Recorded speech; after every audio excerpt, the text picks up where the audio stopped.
Le 30 ans au secours d'Haïti. Après être atterri à Rome avec 140 compatriotes, 3 Haïtiennes sont arrivées dans le 30 ans en compagnie d'un autre adulte et de 8 enfants.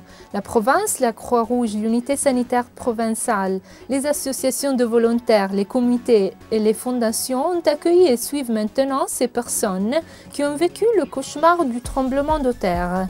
Le premier groupe de Haïtiens arrivés dans la province sera hébergé pendant un mois à Villa Sant'Ignazio avant d'être transféré ailleurs. Toutes les démarches seront faites pendant ce temps pour leur procurer le permis de séjour en Italie.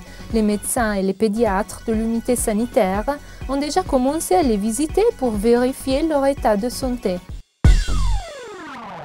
Il aurait profité de son séjour à Trento en été pour vider à 10 reprises 3 guichets automatiques avec un butin de 25 000 € au détriment des épargnants.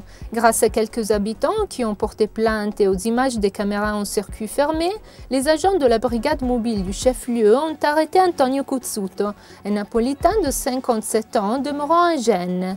Il se serait servi des crochets de fer reliés à un plateau métallique pour enrayer le mécanisme des guichets. Les policiers ont trouvé tout un arsenal de vol et 13 000 € en argent comptant chez lui. Dans le chef-lieu de la Ligurie, l'homme est accusé de vol qualifié. Les 30 ans ont le tempérament querelleur, c'est ce qu'affirme Stefano Dragone, procureur de la République à Trento, en parlant d'un nombre excessif de litiges qui ralentissent le cours de la justice. Selon Dragone, 1000 procès à peu près sont des vétilles et pourraient être balayés par la loi sur le procès bref. Il s'agit en général d'épisodes sans importance, tels que des incompréhensions courantes qui se traînent ensuite dans les tribunaux. Les centaines de dossiers qui obligent le personnel du parquet à décider de leurs priorités le prouvent. Le risque à éviter en fait est que les affaires plus graves tombent en prescription. Après une longue attente, l'Alto Adige a obtenu le feu vert pour l'activité de profession libérale dans les hôpitaux, qui débutera le lundi 1er mars pour l'unité sanitaire provinciale. Les habitants pourront désormais demander des visites et des prestations médicales privées à l'hôpital. Dans le cadre du service sanitaire national, l'activité de profession libérale concerne les prestations fournies par les spécialistes et par les autres opérateurs sanitaires qui utilisent les cabinets de consultation et les instruments de diagnostic en dehors des heures de travail. Les rendez-vous avec plus de 90 professionnels répartis entre les 4 unités sanitaires pourront être pris à partir du 22 février.